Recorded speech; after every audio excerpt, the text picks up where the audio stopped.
आइए बात करते हैं एक 13 वर्ष के बच्चे के बारे में, जो रात्रि के 3 बजे अपने घर से भागकर स्वामी प्रेमानंद महाराज बनने तक की कहानी।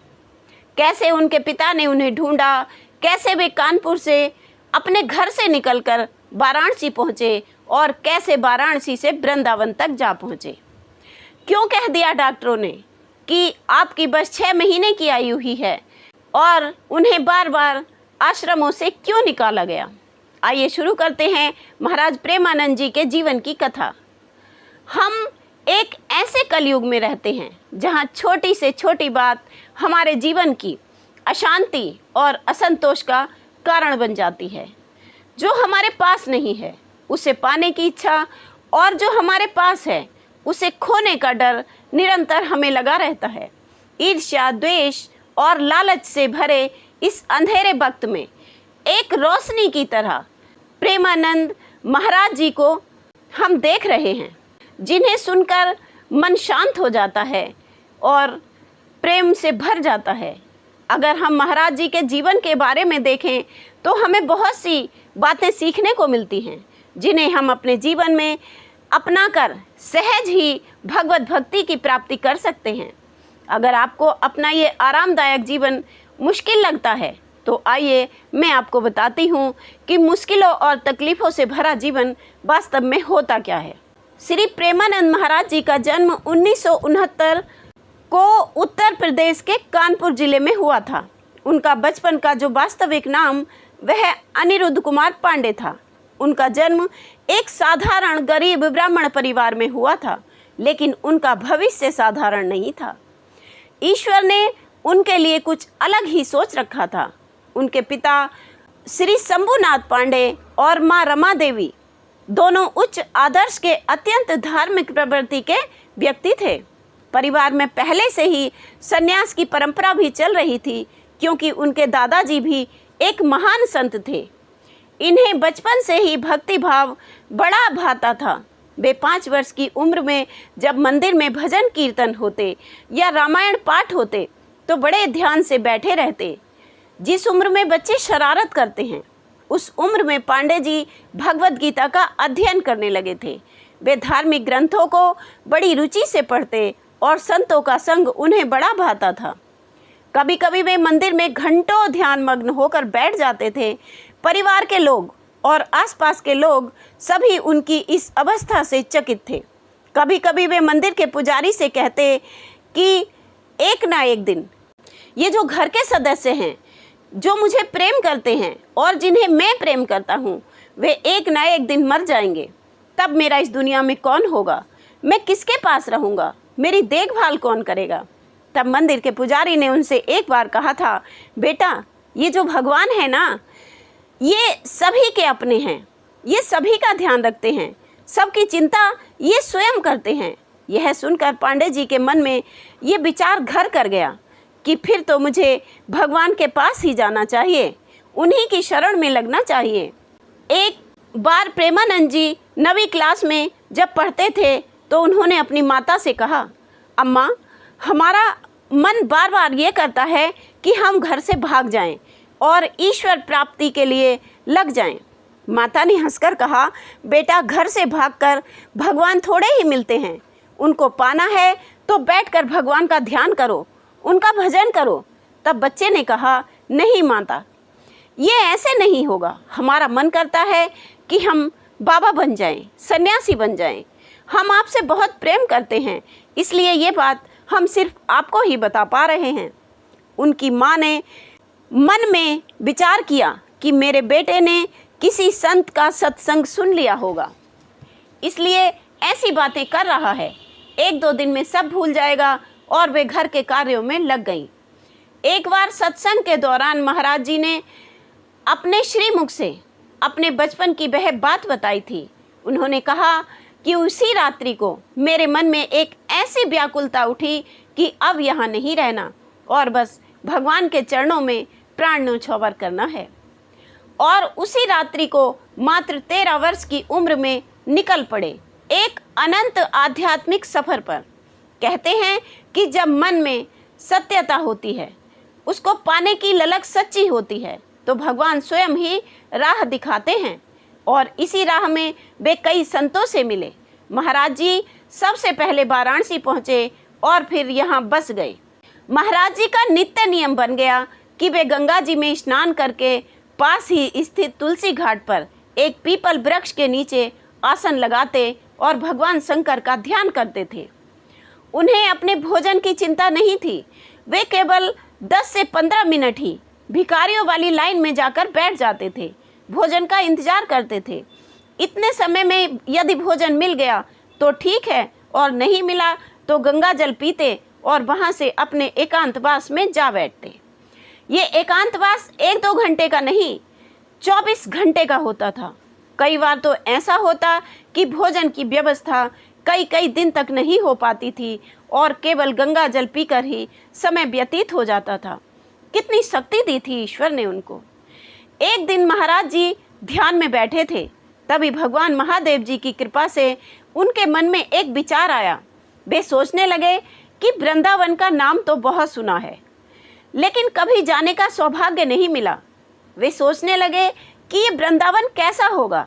वृंदावन की महिमा के बारे में संतों से सुना तो बहुत है। फिर मन में विचार किया कि यदि वे चाहेंगे, यदि श्री जी चाहेंगी तो अवश्य उसको वहाँ बुला लेंगी। एक दिन वह रोजाना की तरह भिक्षा से भोजन के बाद नियम के अनुसार तुलसी घाट पर ध्यान में बैठ गए।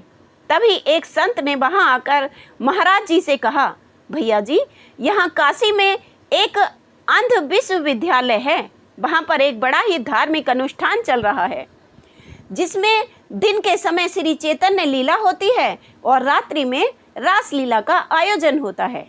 वे संत कहते हैं कि चलो, आज आप भी चलो। महाराज जी ने कभी रास लीला नहीं देखी थी, उन्हें नहीं पता था कि ये क्या होता है, लेकिन हाँ, रामलीला जरूर देखी थी। इसलिए विचार आया कि जैसे रामलीला का मंचन होता है, ऐसे ही रासलीला का भी होता होगा। ऐसा विचार करके महाराज जी ने मना कर दिया कि आप चले जाइए, मुझे एकांतवास करना है। लेकिन संत ने फिर कहा, अरे महाराज जी, श्री धाम वृंदावन से बड़े प्यारे प्यारे कलाकार आए हैं। वे रासलीला पूरे 1 महीने चलाने वाले हैं। लेकिन महाराज जी ने स्पष्ट कह दिया कि देखो, मुझे ध्यान करना है और मेरे लिए यही काफ़ी है, आप जाइए। लेकिन वे संत भी पूरे जिद्दी थे। कहने लगे, अरे महाराज, आप बस एक बार वहाँ चलकर देख लो। यदि आपको वह सब नहीं भाया तो मैं दोबारा नहीं कहूँगा। संत की हट को देखकर महाराज जी ने सोचा, चलो देख लेते हैं, शायद ये भी भगवान भोलेनाथ जी की ही कोई इच्छा है। और वे चल दिए। वहाँ जाकर देखा तो दिन का समय था, चैतन्य लीला का मंचन हो रहा था। वे संत जी के साथ बैठ गए।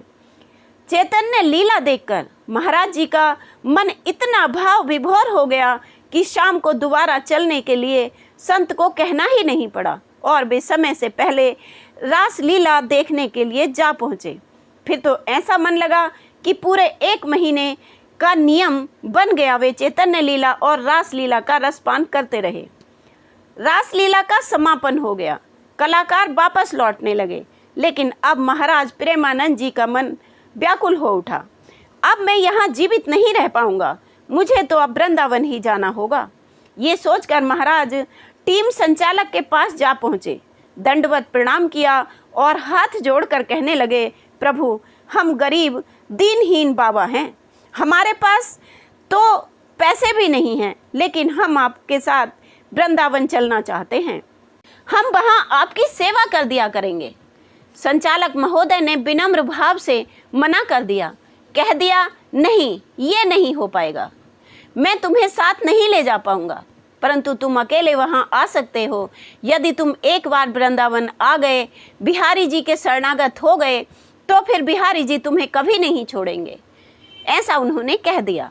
अब प्रेमानंद महाराज एक बार अपने प्रवचन में भाव विभोर होकर बताते हैं कि उनके एक वाक्य ने मेरा पूरा जीवन बदल दिया। मैं इस वाक्य को गुरु मंत्र मानता हूँ और उन संचालक महोदय को मैं अपना गुरु मानता हूँ।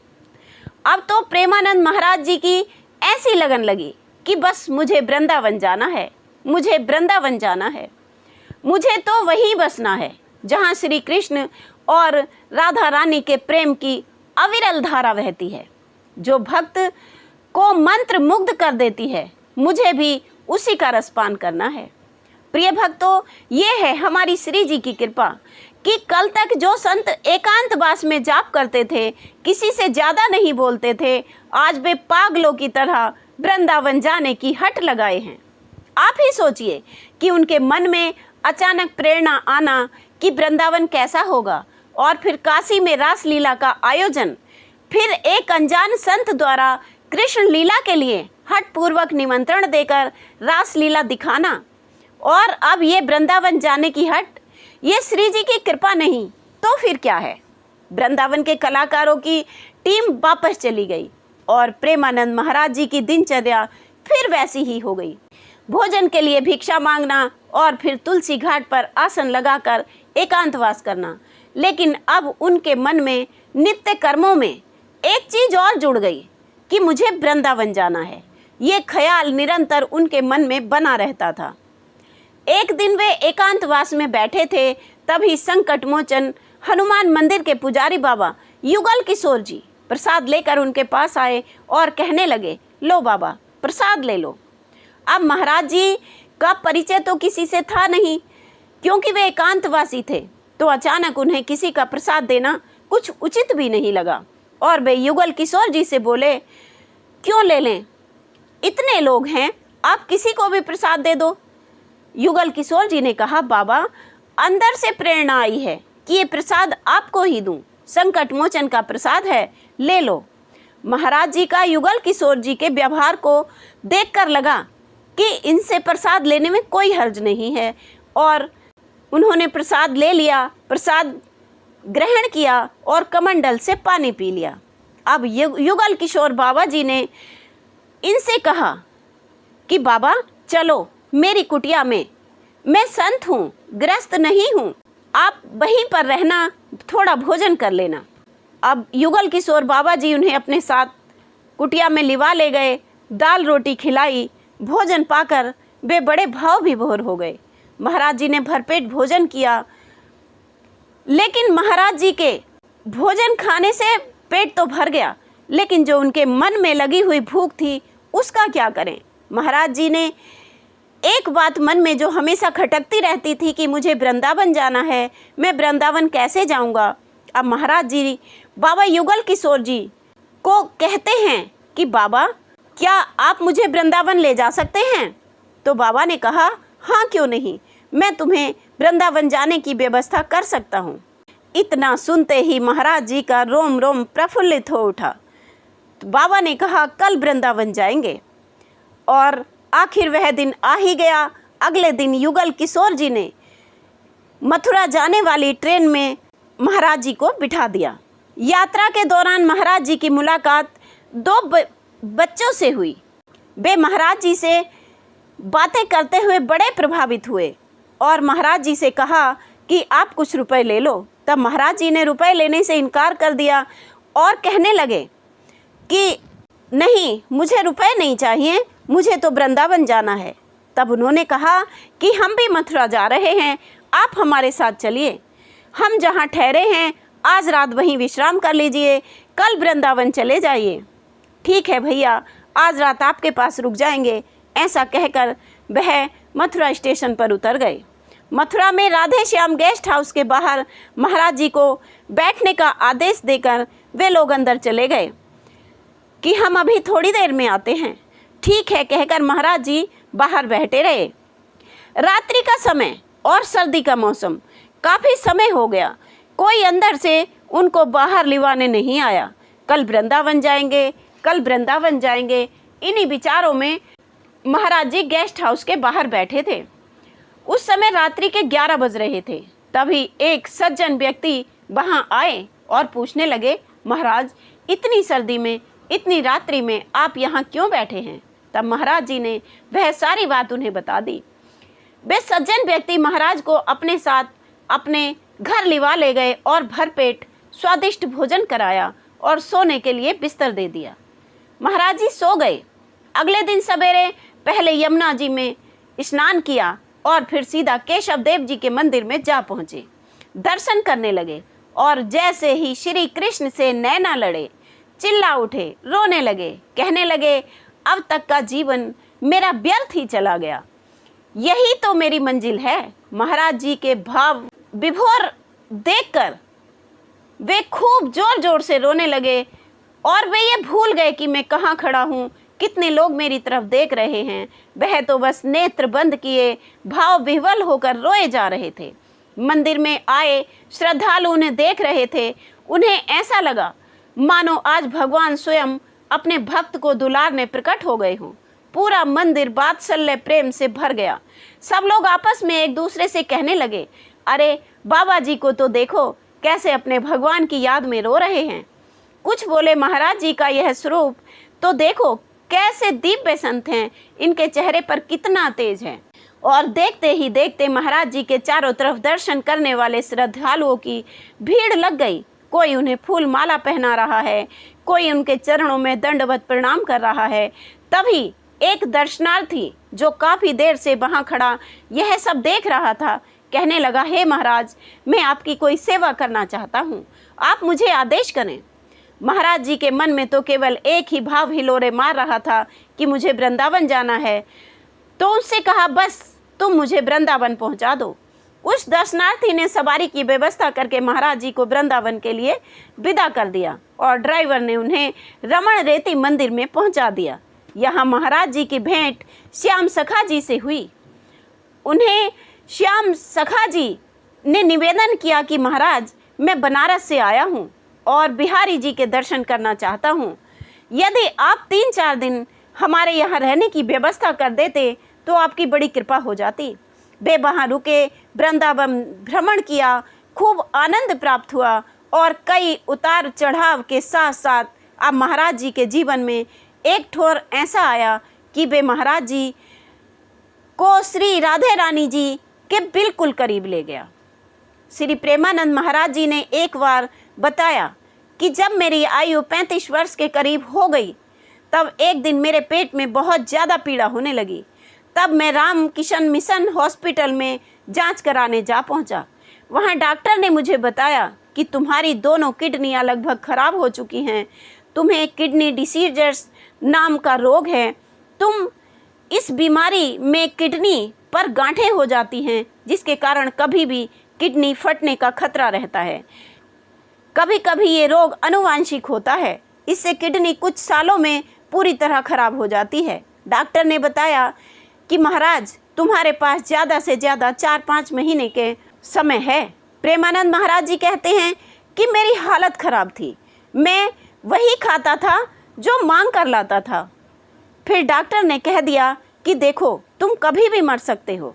तो आइए आगे की बात उन्हीं के श्रीमुख से सुनते हैं। तो प्रिय भक्तों, महाराज जी कहते हैं कि यदि श्री जी की कृपा ना हुई होती, लाडली जी इतनी कृपालु ना होती, तो क्या ये सब उन्हीं की कृपा का तो फल है जो मैं यहाँ हूँ। जब साइंस के हिसाब से चंद महीने के मेहमान थे, वे आज सनातन धर्म का ऐसा प्रचार कर रहे हैं, सनातन धर्म की कमज़ोर हो रही जड़ों को मजबूती दे रहे हैं, हमारी युवा पीढ़ी को भूल रहे संस्कारों को वे उनकी याद दिला रहे हैं और समस्त सनातनी हिंदू उनके लंबे और स्वस्थ जीवन की कामना करते हैं, क्योंकि ऐसे दिव्य संत बिरले ही इस संसार में जन्म लेते हैं। प्रिय भक्तों, चैनल सब्सक्राइब किए बिना ना जाएं, कमेंट में राधे राधे लिखना ना भूलें। जय जय श्री राधे।